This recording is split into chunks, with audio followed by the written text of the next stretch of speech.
Sinsiweke ngiyayithanda inkosi uYesu yayinceda impilo.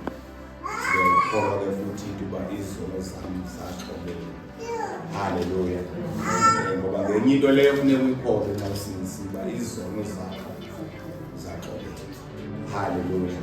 Sizofunda izwi lenkosi nabantu bamde bendiba nami ngizokhonza kodwa uThixo ethandile. Sifunde izwi incwadi kaMateyu chapter number 16 sibe sesiyathandaza phezu kwalolizwi mazwi nawo. Siyambonga uThixo siyambonga uThixo othandileyo sokhona ezweni laThixo. Haleluya. Ku-2024 nobe yophela ngiqinisekile iSunday yokuqhubeka le namhlanje ka-2024. Amen. Ngibonga uThixo yokuba nxa yophela unyaka kuyiSunday yokugqibela ube sendlini kaThixo. Amen. Neba leyo. Haleluya. Siyambulela uThixo sithwele ebudeni bonyaka zenzeke izinto. WanguThixo kodwa yena. Amen. Ngiyambulela ke ithuba inakho mfana wami. Noba uThixo ethandile ndime phambi kwebandla namhlanje. Kukho abantu baseJoburg. Haleluya. Kukho abantu baseKapa. Haleluya. Kukho abaseMaritzburg. Haleluya. Kukho abase-Eastern Cape. Haleluya. Siyambonga uThixo ngethuba nethuba ndivabisa ukutsho ichance nechance akayivulayo uThixo sithethe ngezwi lakhe. Kumele sithethe ngezwi lakhe. Haleluya. Singaphakamisi bathu siphakamisa uThixo. Uthi ezwini lakhe haleluya.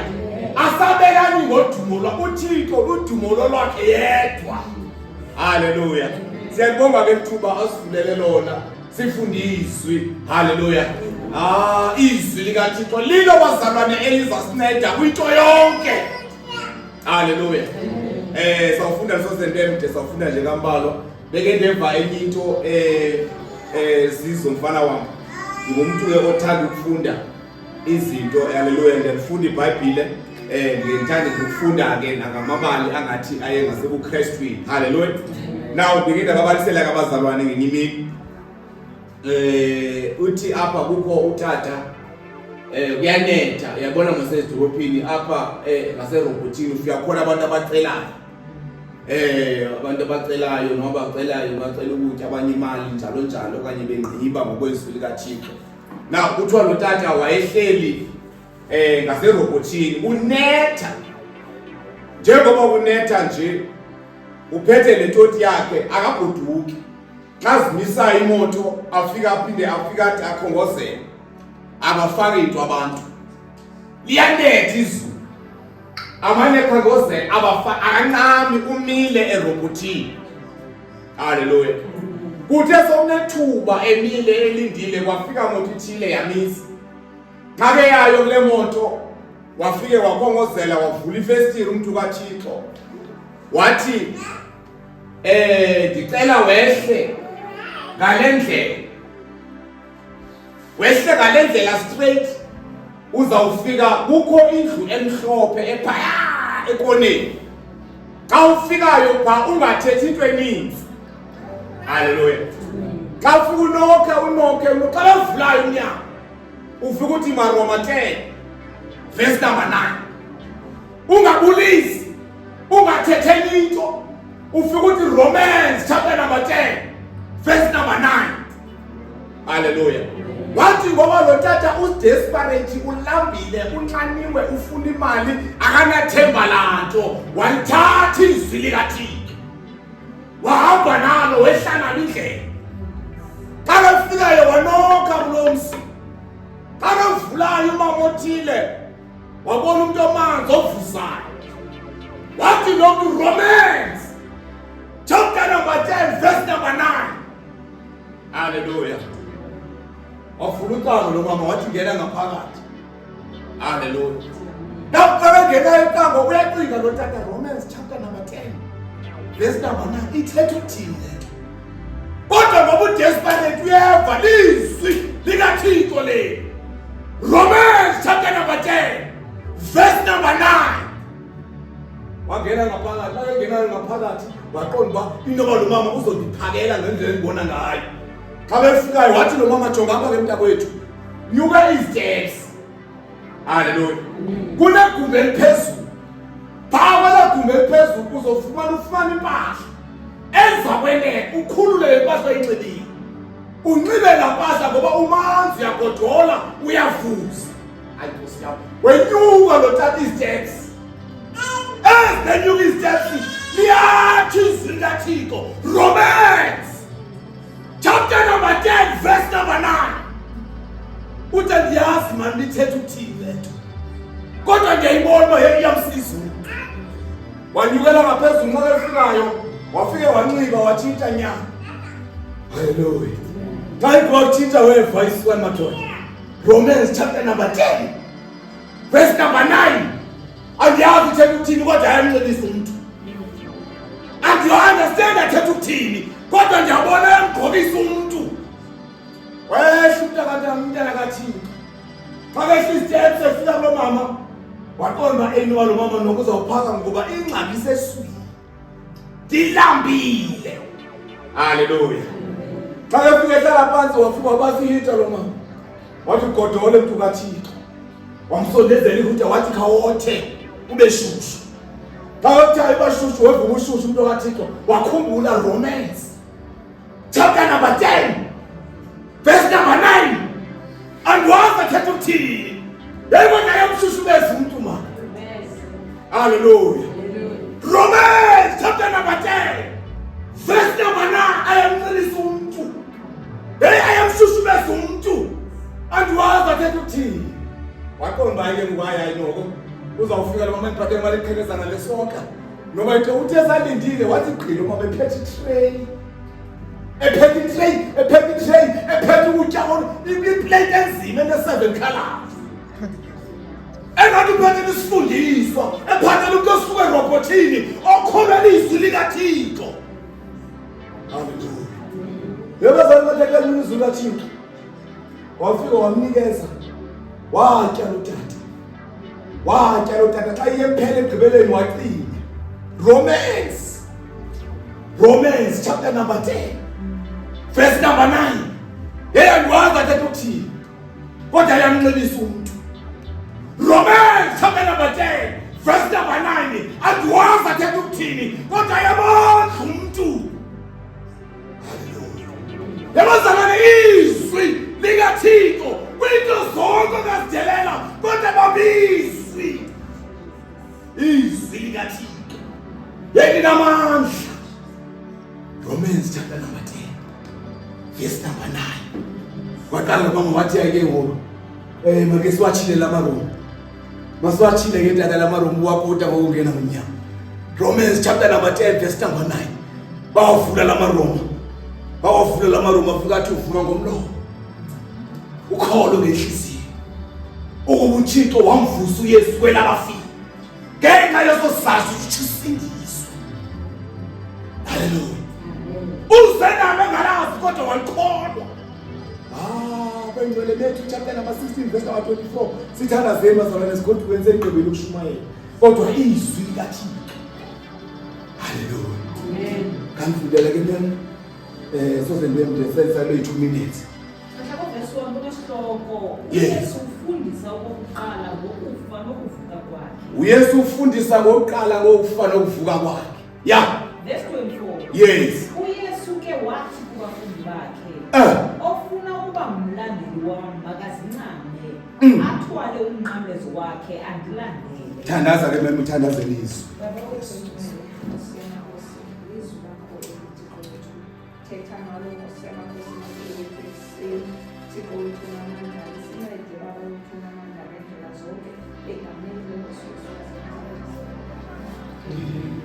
Hallelujah. Siyambonga kuThixo bazalwane uhlanganisile namhlanje. Yena wayesazi samalapha namhlanje. Sizokhonza yena sizonqoba. Lithi izwi lenkosi uYesu ufundisa ngokugqibela ngokufa nokuvuka. Uyayifunda le?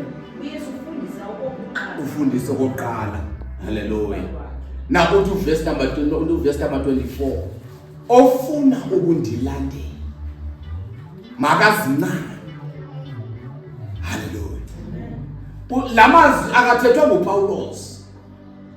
Lamazwi chapter number 16. Matthew chapter number 16 verse number 24.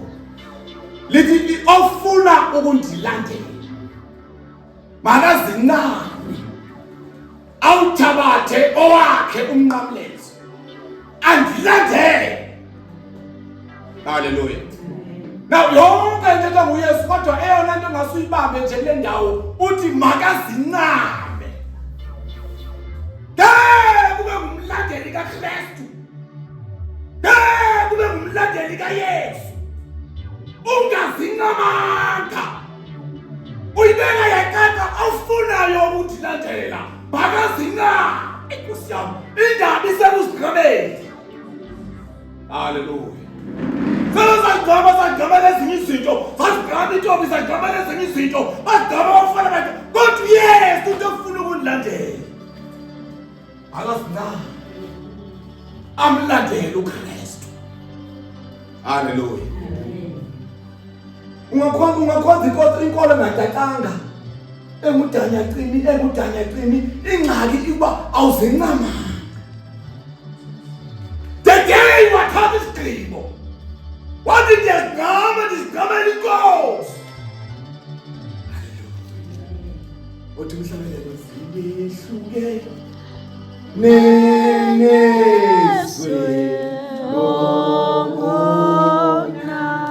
tubekisela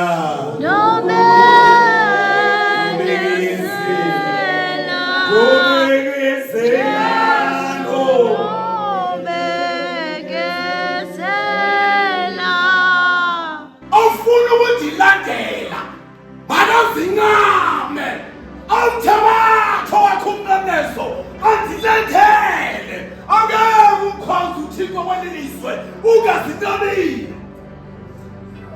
Uzaba inhlungu phakathi esontweni okuthethwa ngama owakwesamla kungoba lenze into ethile okungoba ndithe haleluya kungoba zinqabile izwi likaThixo awufuna ukudilandela. Yebo uzama ungosele baba ngaphambili into ozigqama uthi izigqamile le nto. Yabona le nsizwe izigqamile. Iyafunga masayibanga kuba wathi inkosi uzigqamile lo mfana uzigqamela inkosi. Abafana bazozigqama kwelilizwe bangazigqamela inkawe bazigqamela inkosi. Ofuna ukundilandela makazincane awuthabathe wakho umnqamlezo andilandele. Hallelujah. Funda ke verse number 25 isithandazo senqemeni lokushumela. Othe wafuna ukusindisa wakho umphefumulo olahlekelwa nguwe. Abafana balapha entebeni sebesenza oku nami kufanele ngitsho hayi bazalihleka hayi bazawuthina sedensi bohlobo hayi suka mandizisindise lemeko mandijoyine bona. Hallelujah. Kodwa wena ngenxa uzigqama ukuthi angeni ngalamahlazo angeni leliphikaniso angeni lwezizinto thingumntwana kaThixo. Yozala uneveni unexabiso eliphezulu ngawo. Bethatha nje kodwa xa unoKristu uzinamele inkosi. Emabadleni kuyaliwa ngamaqhuku ngomona impikaniso i-competition kubo bonke amabadla layisha abantu abangazigqamile.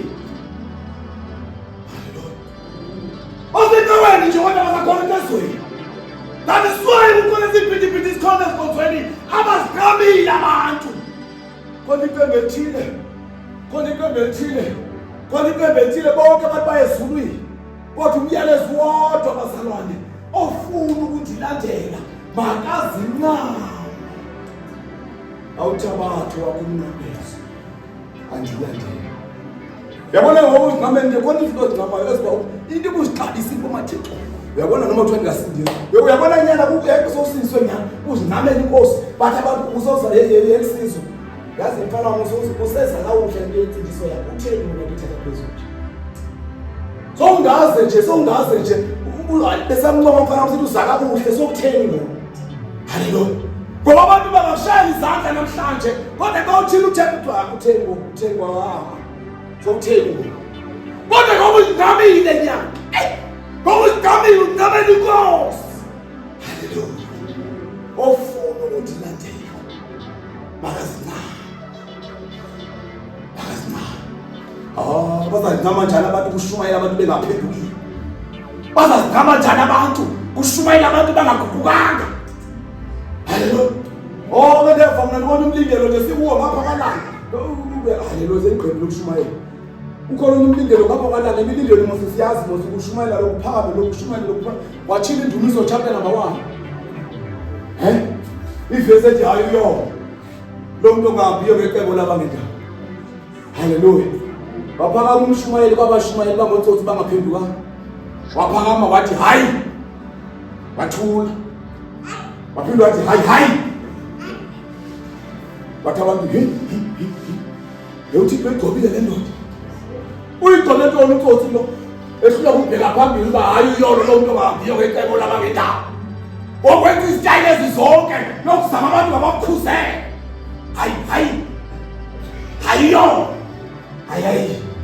hayi bazalwa akhala abantu ayo uyigcobile uThixo le ndoda uyigcone ntoni utsotsi lwangaphendukanga awufuni ukuzilandela banazinqabi bazalwane umjoke nomuntu lokushumayezayo uphile impilo ngoba umoya uyakusulela